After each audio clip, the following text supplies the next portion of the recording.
Every night, you close your eyes and go completely unconscious. You cannot move, you cannot think, you cannot defend yourself, and you do this, voluntarily, every single night, without questioning it. Once, for most of human history, that was a death wish. Before walls, before locks, before cities, early humans had to sleep on the ground in open environments filled with things that wanted to eat them. Leopards hunted at night, hyenas hunted at night, snakes moved at night. The darkness was not peaceful, it was the most dangerous window of every single day, and yet, the body shut down anyway. So, how did we survive it?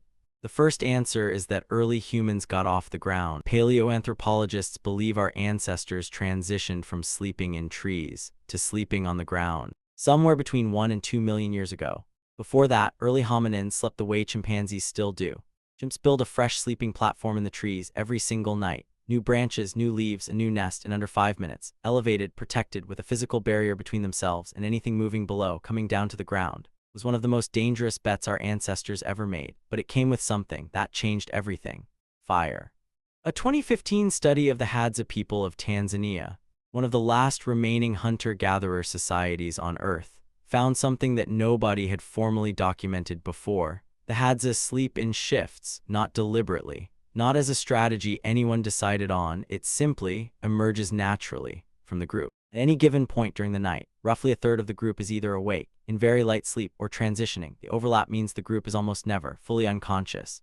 At the same time, researchers call this sentinel behavior, and it explains something strange about the way you sleep. The human sleep cycle runs in roughly 90-minute loops of light and deep phases. Most people assume the light phases are a design flaw, an inefficiency, something evolution never got around to fixing. They are not a flaw, they are the mechanism. The thing that kept the fire watched and the perimeter monitored without anyone having to agree to a schedule. Your sleep was designed to be part of a group system. Alone, it only makes half sense around a fire with other people. It was a perfectly engineered survival tool, but fire did more than keep predators back. It reorganized the entire social structure of the night. Anthropologist Polly Wiessner spent decades studying the Ju/hoansi people of the Kalahari. She found that daytime conversation was almost entirely practical. Resource allocation, task coordination, complaints, transactional, getting things done. Nighttime conversation around the fire was completely different. Stories, myth, accounts of people who were not present.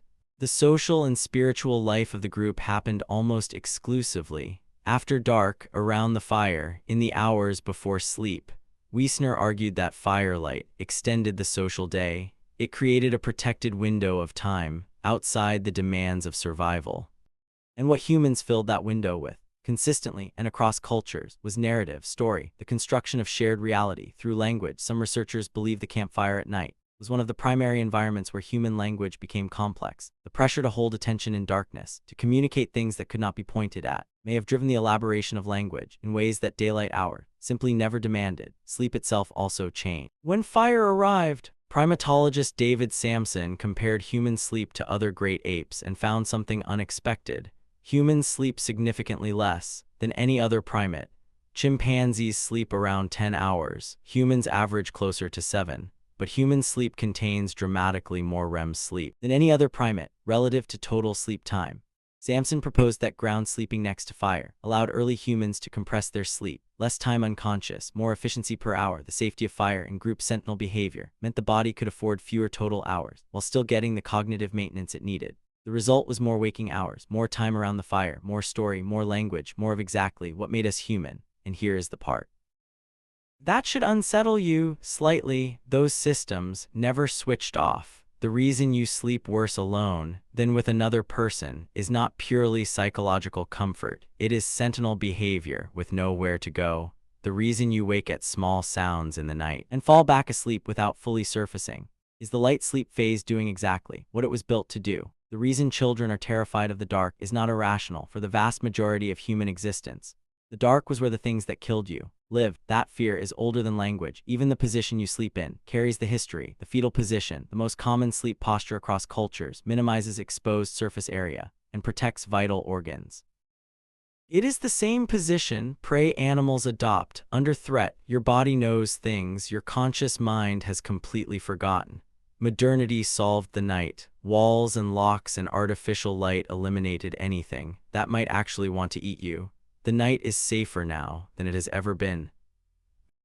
In the history of the species, But the hardware did not get an update. Every time you check the door before bed, you are running a perimeter check with no predators left to find. Every time you startle awake at nothing, the sentinel is doing its job in an environment that no longer requires it. Every time a child refuses to sleep in the dark, something very ancient is making a very reasonable assessment of a risk that stopped being real a long time ago. The human animal did not get the message, and every single night, without knowing it, you still sleep like something might be out there, because for almost all of human history, something was